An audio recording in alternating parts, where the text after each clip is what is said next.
week, public safety, affordability, rebuilding trust, and a couple things to update on public safety. I think there's 2 or 3 good things that have happened in the last week as we approach cutoff. We were able to pass the House Bill 2037 with some significant reforms, fixes for the anti-police bills from last year. And the House was able to pass back over 5919, which had to fix some of the vehicular pursuit issues that we've struggled with over the last year. So those are good news, largely carried by Republican votes in both chambers. I think that's a step in the right direction. On the other side, we were able to kill a bill 1169, which would have drastically changed sentencing requirements for violent criminals in our state. And so that's a good news on the other front. Sometimes it's good if bills pass, sometimes it's good if they die.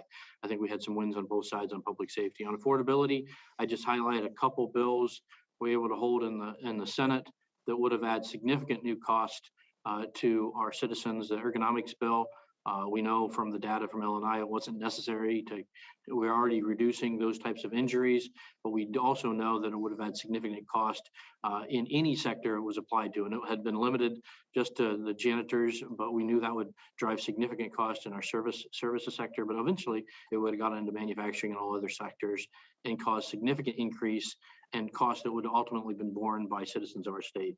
The other important bill that we were able to hold was 1770. This was the energy code bill that would have had dramatic new cost to housing around our state. And as we know, we have a significant housing shortage. This is the wrong time to be adding more cost to housing for the citizens of our state. So I think there we had a few wins on trust. And I'll let JT talk about this because it happened in the House, but of course the very weak emergency powers bill didn't make it across the finish line last week, and that's of course a disappointment. But we're going to stay focused as we work through this last week of concurrences and budget bills, and do what we can to improve on those 3 areas for the citizens of the state of Washington. And with that, I will turn it over to Representative Wilcox for some comments. Okay, well, thank you very much, John, and thanks to all of you that are here. And there's some new faces too. That's fun to see also. I would say, first of all, from day one, we knew that this session was going to be about fixing mistakes that the majority had made in the past years. And, those were done, not always to the extent that's necessary. And a very large issue was put off till next year.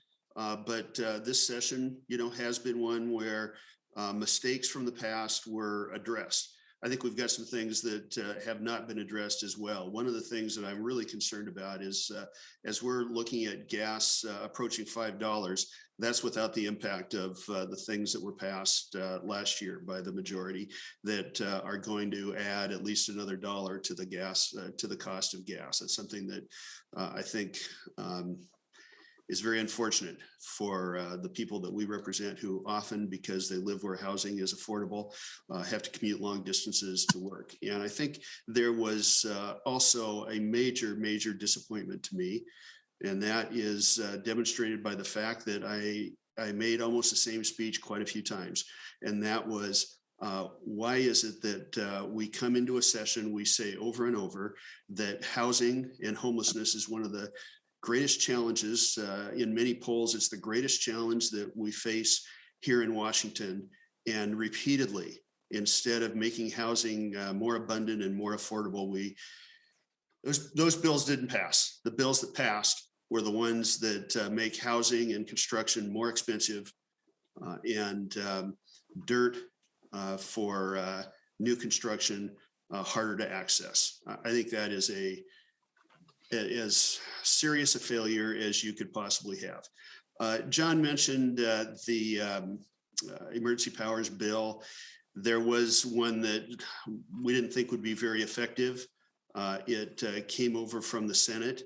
This is the first time anybody has had a chance to debate that on the floor. You can imagine we have some people that have been feeling strongly about being able to share their views on that for the last 2 years, and it was taken down in 20 minutes. I was asked if we were going to talk about it, and I said, well, yeah, our members are going to talk. They've been waiting 2 years to do it. We had plenty of time to pass the bill. Nobody was trying to kill it. It just became very apparent that it wasn't a priority.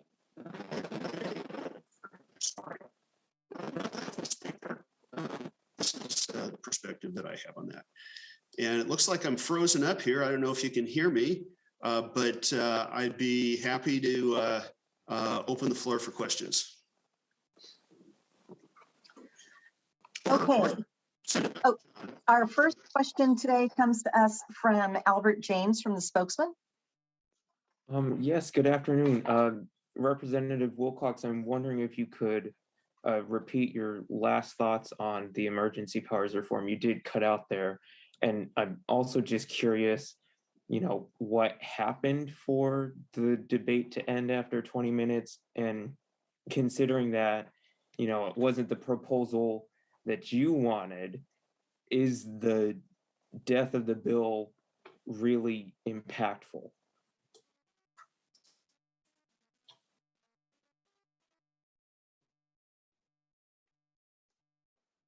We might have lost JT there. I'll just jump in real quick, and unless he comes back on. We were on the first amendment that we were running on the emergency reforms power bill, and we were 20 minutes into debate when they pulled the bill down. Apparently, they didn't really want to have a debate about it. It's a watered down version. It doesn't really change much, and so we had a couple of amendments to try to strengthen the bill and make it better. And they chose to pull it down. They said I think Representative Shoemake said we were filibustering. Well, this is coming after a week and a half ago. We did a 9-hour debate on a bill that passed. So if they're considering 20 minutes to be a filibuster, which we don't even have in the House at the state level, I find that rather interesting. So it's a choice they made. They didn't prioritize this bill. They didn't prioritize true emergency powers reform. They never have. They paid it lip service and brought it up so they could say that they did, and then tried to blame my side for killing it. And that's just not the case. They made a decision to pull it down. Albert, did you have a follow-up question? Yeah, on police reform, I'm just wondering, are you getting all that you want from the fixes that are being passed out of the legislature, or is there more needed? I would say I'd characterize it as a definite improvement from where we're at currently. So it is worth supporting, and that's why you saw Republicans on both sides of the rotunda support both the bills. Is it all that we want? No, I think that we would like to have a little more clarity on both in particular in vehicular pursuit. It's probably not everything we wanted. We like the bill a little bit better as we pass it over, but I'm very pleased that the House was able to get it over in the form it was. This is a step in the right direction. And if you would have asked me at the beginning of the day on Friday, I didn't think they were going to even be able to get it out. So I really appreciate the work that the House Republicans did to get that out. I think it's an important improvement for our law enforcement officials to be able to make these very quick decisions when they're in the field with a little more clear guidance. Okay, we'll move on to Keith Eldridge from Como. Go ahead, Keith. Hi, a couple of questions. One, so as far as the emergency powers, is it truly dead? Are you going to be able to at least get some negotiated agreement to bring it to the floor in some form? Because I know covering 33 sessions, nothing ever is dead, and just want to get your reaction to that because it was one of the more important bills that you had. Yeah, you are right, Keith. I don't think anything's done until the end of session. Absolutely. But there has been a reluctance by the Democratic majorities to bring this bill up. It is a pretty weak bill as it is. It doesn't, by the statements of the speaker and the governor themselves, it doesn't do much. Nonetheless, I think the people of the state of Washington would appreciate some acknowledgement that this is an issue that should be addressed. But if you're asking me to lay odds on whether it makes it somehow comes back to life before the end of the session, I would say those odds are pretty low. Keith, did you have a follow-up? I did. Same kind of question on 5036. Never came out of committee in the House for a vote. Is there a thought of bringing it straight to the floor at all to try to resurrect it on commutation of sentences? Oh, thank you. You had to remind me. The number wasn't striking a chord at first, but yeah, this is the commutations bill passed out of the Senate. We fought it. We think it's a bad bill. It's bad for the state of Washington. I think that the House majority wisely recognized that that was indeed a bad bill. Same thing happened to it last year. It passed out of the Senate last year and died in the House. So I don't think that bill comes back up. Okay. And next we will go to Joe O'Sullivan with the Seattle Times. Hello, question for the leaders. I'm just trying to get a sense of what, if any, leverage you have this week. You're in the minority, but I know sometimes you guys cut deals on stuff to limit debate when the clock's running down. I mean, are there things that you feel like you can try and get, or that you'd like to see happen, that you're willing to work with Democrats in the last few days here? Yeah, thanks, Joe. And I don't know, I'm just answering these questions because I don't know if JT's on or not, but so JT, if you're on, just jump in anytime. I see a nice picture of your dog, your dog with your sawmill in the background. But I would say most of the leverage the minorities had was last week as we got close to the cutoff by chamber. And we used that leverage to stop some of the bills I mentioned when we opened up. Some important bills that we're going to do what we think we're going to do harm in our state. When you get to concurrences, it's a little harder. There is one or two bills we might be able to slightly improve during concurrence.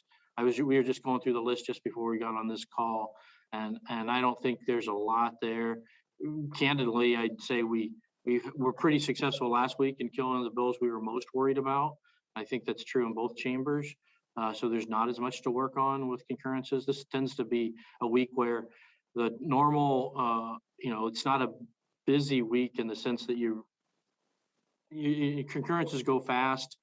There tend to be more dead time, and you can't use the normal leverage that a minority has, which is to take up time. So I don't think there's as much of that this week. There's certainly some, and if we can help shape a few bills that make them a little bit better for the people of the state of Washington, we'll certainly do our best, but I don't know how much opportunity we'll have.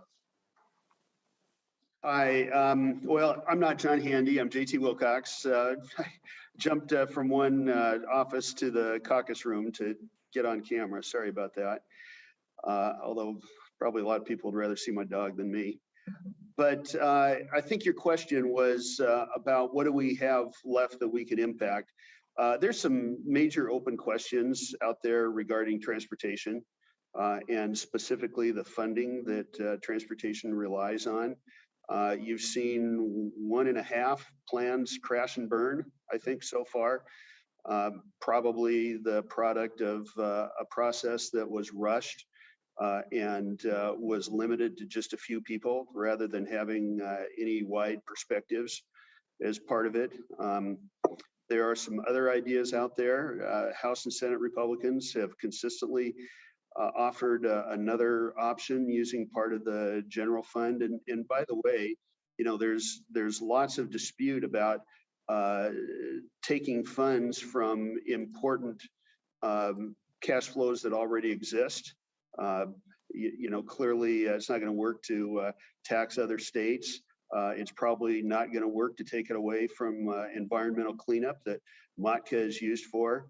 And then the other one whose origin I've forgotten now, the one fund in the state of Washington that was overfilled over and over and over was the general fund.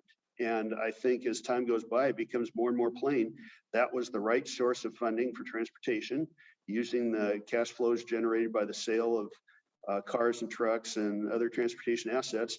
And, we've got 4 days. Maybe we will find a way to settle on that. Keith, did you have a follow-up question? No, I'm all set. Thank you. Oh, I'm sorry, Joe. Good grief. Okay, and so we will go to Jerry Cornfield from the Everett Herald. Go ahead, Jerry. Thank you for taking my question. I just wanted to follow up on the police reform bills and the talk about leverage. I wondered if Senator Braun and Representative Wilcox, if you could take us inside a little bit to the conversations. Those bills, neither one had a majority of support in the Democratic caucuses. So usually majorities don't bring bills to the floor if they don't have the votes themselves to pass it. Given the way the session's gone, what were the conversations? Who approached who to get those bills to the floor, knowing they would only succeed with Republican votes? Well, I think the last one passed out of the House recently, so I'll pick that one up. First of all, good legislation happens when you're talking to the people that are being affected the most. And I think a year ago, law enforcement was largely left out of that conversation. So there was lots of conversations between our policy committee and law enforcement to figure out what creates the best result. And I think the law enforcement organizations didn't want to repeat the mistakes of the past. They wanted to go forward and have better results for the people of Washington. Once we had that, there actually is a fair amount of cooperation between our ranking member, Gina Mossbrucker, and Roger Goodman, the chair. And I think they found a way to go forward. And as I recall, in committee, it was passed with mostly Republican votes as well. It was a promise made by the speaker that they would advance the police bills, but it was Republicans that had to provide the bulk of the votes to do that. And then I think there was two other means by which we communicated the need to do this. First of all, anytime I had time with the speaker, I told her, we want this bill, we'll help pass it. And I think that was effective. And you might remember that I don't think that there's been a single press availability over these 60 days when both John and I failed to bring this issue up. We knew it was critical. We knew that that was something on the minds of the press and on all the people of Washington. And I think in the end, those things contributed to a result where the speaker recognized that that bill had to go forward. And it was Republicans that were going to provide the votes that were necessary to pass it. Yeah, I would just say somewhat similar in the Senate. Probably the biggest difference is we didn't have quite the amicable working relationship between the chair of Law and Justice and the ranking member. The chair really opposed both of these bills right to the end, including fighting both of them on the floor of the Senate, trying to get a weaker version to be what we voted on. But we had a group of about six Democrats who were determined that this needed to be fixed. And whether that's, in some cases it's because they understood the policies where they had gotten the policies wrong. In some cases, I think they were simply looking at what happens after the end of session this year. But regardless of their motivation, they were motivated to do this. So the leaders recognized that they would, we had other options than if they didn't bring them to the floor for a vote, that we had the votes to get them there, and therefore kind of allowed it to work itself along. But there was significant resistance inside the Democratic majority in the Senate this entire time. The leadership of the Senate Democratic leadership of the Senate was, I think, pretty balanced and clear that he understood, Senator Billig understood that something was going to happen and wanted it to happen in a thoughtful and reasonable way. And I think it largely did, but it wasn't fully coordinated with all their members. Let's put it that way. Jerry, did you have a follow-up question? No, thank you. Okay. Next, we will go to Leo Brine from Publicola. Hey, thanks for taking my question. Good afternoon, everybody. I had a question for the senators. I wanted to know from you guys, what do you think stopped the ADU bill 1660 from making it to the Senate floor before cutoff the other week? Yeah. Well, most fundamentally, I'd say it didn't have the votes to go through. Many members on our side didn't support that, felt like that was a tax break for folks that didn't necessarily need that. I think that sense was actually somewhat shared on the other side of the aisle. I can't speak for them on that bill in particular. It just sort of barely made it out through committees with a mix of votes. But it lost steam the whole time and just didn't have the had enough opposition on both sides that it just couldn't get there. Linda, I don't know if you have anything else to add on that. No, I just pulled the bill up and I did see that there were several Democrats on the other side that voted no in that bill. So that's probably what happened. Leo, did you have a follow-up? Or I'm sorry. Yeah, it's all good. I wanted to know with gas prices going up, why there wasn't much support for HB 1812 that would have strengthened the Energy Facility Site Evaluation Council. Did you guys know, does it not seem like it would help us break our dependency on foreign fuels or result in, I guess, enough production of clean energy for the state of Washington? What was your guys' thoughts on that? Well, Leo, you're really testing my memory here. Is this the FSEC bill? Mm-hmm. FSEC? Yeah, Yes, sorry. I think that did pass out. We didn't like that bill primarily because it seemed to allow for a system, an agency that could then override local permitting authority. So it could override county and city, local county and city government in permitting of large energy facilities. That was our opposition. We think the current system, while not perfect, is a better system. That's sort of just cuts right to the chase. As we feel, in particular, many of our members from Eastern Washington felt like there were some things that were permitted over the top of local government, and that didn't work out that well. Hey, and Leo, I might go back to your premise, and I agree there were things done this year that actually make it much harder for people to, choose the energy source that they're going to use. You saw the energy code bill pass against a lot of Republican opposition. This legislature, with opposition from Republicans, I think is attempted many times to remove choices that would help us use domestically produced fuels that I think would help address the dependence that we have on Russia and other countries. And it's sad that, at this point, these two ideologies are conflicting. Our desire to have independence, our desire to help the people of Ukraine, and at the same time, there's this attempt to not use the fuels that we have here. So I think energy was a big part of this, as well as what I said earlier. There are things that were enacted last year that have yet to impact the price of fuel that is going to have a drastic impact on affordability for people in Washington in the next few years. There was another bill that. Go ahead, Linda. Oh, I was just going to say there was another, or the other bill, the 1770, that did not pass, which would have given reach codes to the State Building Code Council, which is already trying to remove the ability to use natural gas in large in new buildings.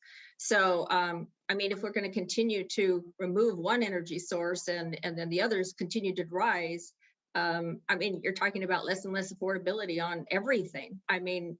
Gas in my area right now is $5.29 a gallon. So there doesn't seem to be any slowing of that increasing. So, in general, there's so many bills that cause affordability for Washingtonians. It just wasn't a good session.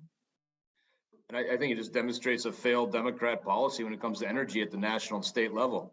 When you look at the crisis going on in Europe right now, that is exacerbating oil prices. The Keystone Pipeline would have provided more oil than what we import from Russia, but that was done away with. And in our state, as Senator Wilson just said, the reluctance to utilize a clean, efficient energy source in natural gas, it's 20% cleaner than most other sources, and refusing to do that and insisting on other methods has done nothing but drive up energy prices for the citizens of this state. And the gas tax is one of the most regressive taxes that we have, in addition to the sales tax. And with skyrocketing gasoline prices, now the very people that can least afford it are going to be hurt the hardest. And we have a tremendous agricultural economy. We export a lot from the state. I believe we're certainly in the top 10 in the nation when it comes to exports. Well, that takes fuel. export our product. And the leadership in from the House Democrats and the Senate Democrats and the governor have had no desire to mitigate those increases, and that's going to be borne by the citizens of the state, unfortunately. And they wasted a $14 billion budget surplus they could have given relief to people on. They chose not to.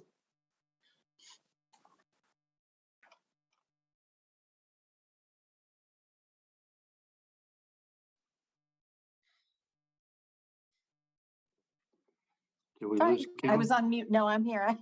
I was on mute. Sorry. Next, we'll go to Timothy Fairbanks Clouser with the Columbia Basin Herald. Hi there. So with Senate Bill 5919 passing on Friday in the House, are there any concerns that Democrats may try to repeal or amend the legislation in the next session to try to take away the authority that was restored to law enforcement? You know, based on the votes that you saw, I think that large parts of the Democratic caucuses regret the action that was taken. And so I can't read their minds. Nobody has told me that, but we can all judge based on those votes that the action that was took to correct the problem this year was pretty controversial for them. Mm-hmm. Again, hard to tell what they'll do, but there is a big split in their caucus on this issue. I could tell you that. But the flip side is, look, crime is going up rapidly in our state.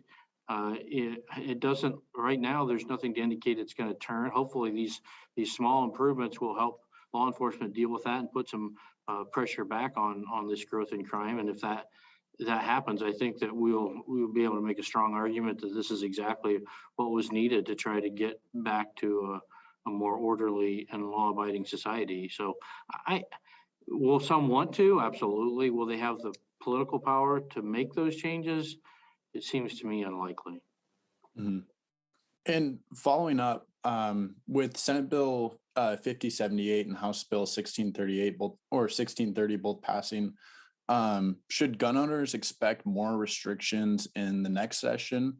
And if so, what should they expect? Well, one thing that I've learned over 12 years here is that in a number of areas, including gun control, people believe in incremental progress towards a goal. And there's been a number of steps taken last year and this year, and I would expect those to continue. And I think the end goal is something that is not envisioned in the Second Amendment or in the Washington State Constitution. But progress towards that goal, towards greatly diminished gun rights, depends on who's in charge in the future. You know, and especially when you have the governor and the attorney general, these are these kind of bills are their priority. So I wouldn't be surprised at all to see the assault weapons ban reoccurring. It comes up every year. And I mean, it seems like there's one or two bills that they try to get through. You know, it's really sad because it's really like the high capacity magazine, which is really standard. It's a false sense of security here. Those of us that have guns that have those will now be able to defend ourselves less, while the criminals will have whatever size capacity magazine they want. That's just the way it is. Okay. I'm sorry, did you want to go ahead and say more, Senator Braun? No, Sorry. I think we need to wrap up. I had one more question, if that's all right. Go ahead. So some Republicans have said this is one of the most partisan legislatures they've seen yet. How does the legislature expect to address this in the next session? And do you believe the virtual format is helping to drive this? Well, I know I've made that comment. Go ahead. I'm sorry, JT. Go ahead. Yeah, I've said this quite a bit. Circumstances, I guess, conspired to create a system where the intent to be more partisan, to be more progressive, coincided with a methodology of legislation that means it's just a lot easier to run, partisan and ideological legislation through the system. When you're online all the time, it's much easier to ignore input from others. It's much easier to shut down input, whether it's 30-second sound bites in committee or your ability to just not listen when you're sitting at home and you're listening to the other side debate. That has characterized the last 2 years, I think, a desire on the part of the Democratic leadership and their caucuses to pursue things that are more ideological and in more partisan ways, and the ability to do it because it's much more difficult to do those things face to face. Yeah, I think there can be no question it's been more partisan, whether you look at the number of Republican bills versus Democratic bills compared to previous years where you had the same majorities. If you look at the number of bipartisan bills versus versus partisan bills, all this shows an increase in partisan activity, and I think it's absolutely connected. At least one of the key drivers is this remote and hybrid work we're doing, and I think hopefully that will end as the pandemic wraps up. And I also think that this is not invisible to the people at home, that ultimately they're the ones we all work for, and maybe they'll make different decisions this coming year, and there'll be slightly different legislatures next year that make different decisions that are less partisan. Okay. And we will go to Sulani Madsen from Spokane Talks Media. Oh. Sulani, you're on mute. Dang it, I was hoping not to do that. Going back to last Monday's press conference with Governor Inslee, when he said that he'd be happy to sit down with Republicans and go over the numbers, will you all be calling him to set up a meeting and then share those numbers with the public? I think it's incumbent upon the governor to reach out to us. I've been in office now for 10 years, and I've seen him come to our full caucus once in 10 years. I'm the second ranking, second assistant on appropriations, one of the lead Republicans on the budget. I haven't had a conversation with him about the budget since I believe 2015 or 16. This is a governor that chooses not to engage the legislature. He demonstrates that time and again. And we've put calls out to him in the past and asked to provide input, and it's resoundingly responded to with silence. So if the governor wants to meet and talk with us about things, I highly suggest he pick up the phone and give us a call. We'd gladly meet with him, but you can only make so many calls and letters from our side that go unresponded before you just say, okay, it's in his court, and it's been in his court for a long time. I agree.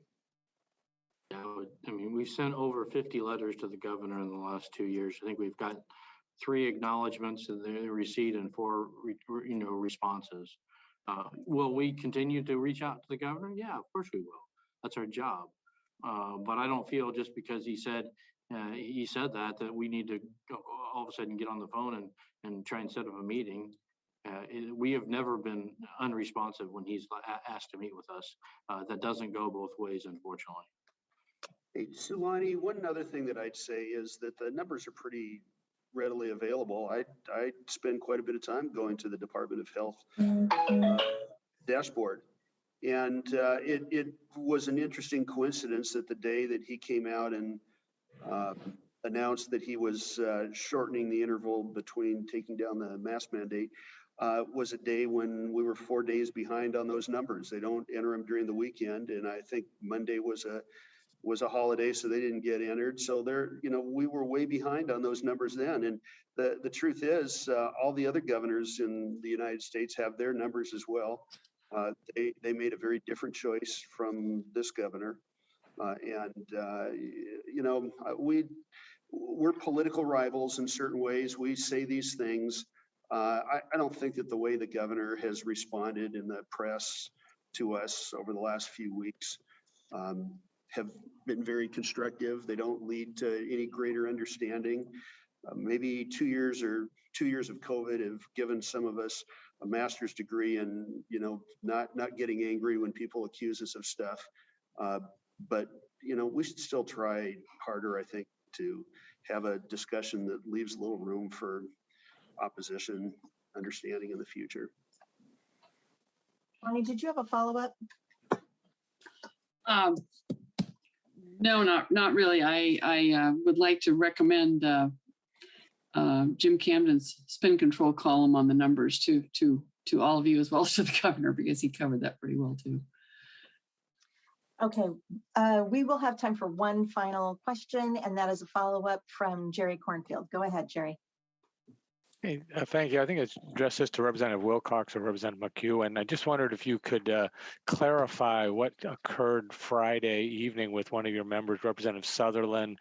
He made comments Saturday publicly that he was denied access. I don't know if he tried to get a COVID test, and I don't know what the rules are. So can you clarify what you know about his not being allowed on the floor?